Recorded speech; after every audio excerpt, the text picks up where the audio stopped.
ఓం శ్రీ మహాగణాధిపతయే నమః. మన తెలుగు మాసములైనటువంటి వైశాఖ మాసంలో మిథున రాశి వారికి ఏ విధమైనటువంటి శుభాశుభ ఫలితములు ఉంటాయో తెలుసుకుందాం.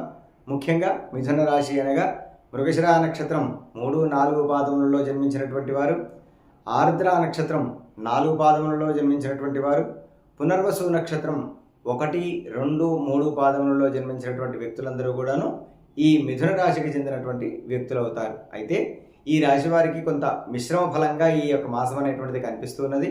వీరు సంకల్పించినటువంటి పనులు ఏవైతే ఉన్నాయో అవంతా కూడా కొంత శ్రమతో కూడుకుని ఉంటాయి. అంతేకాకుండా ఆ శ్రమతోనే వాటిని పూర్తి చేసేటువంటి అవకాశం ఈ రాశి వారికి గోచరిస్తూ ఉన్నది. ఈ మాసాంతం లోపల బంధుమిత్రులతో కలుస్తారు. నూతన వ్యవహారాలపైన కొన్ని నిర్ణయాలు తీసుకునేటువంటి అవకాశం కూడా కనిపిస్తూ ఉన్నది.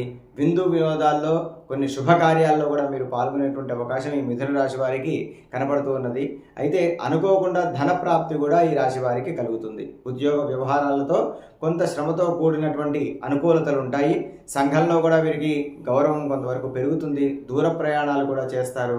అయితే వీరికంటూ అన్యాయం చేయాలి, వీరికంటూ కష్టాన్ని తలపెట్టాలి అనేటువంటి శత్రువులు ఎవరైతే ఉంటారో ఆ శత్రువులపైన మాత్రం వీరు విజయాన్ని సాధించేటువంటి అవకాశం అధికంగా ఉంటుంది. మీరు అనుకున్నటువంటి పనులు కొద్దిగా దీర్ఘకాలం అయినప్పటికీ కూడా సకాలంలో పూర్తి చేసేటువంటి అవకాశాలు ఈ మిథున రాశి వారికి గోచరిస్తూ ఉన్నాయి. కాబట్టి కొంత శ్రమ చేత పనులు పూర్తయినప్పటికీ శ్రమని మానకుండా ఆ పనిని నమ్ముకొని కనుక మీరు ఒక సంకల్ప శుద్ధితో సంకల్ప సిద్ధితో కనుక చేస్తే మీరు అనుకున్నటువంటి పనులన్నీ కూడా సాధించేటువంటి అవకాశం ఉంటుంది.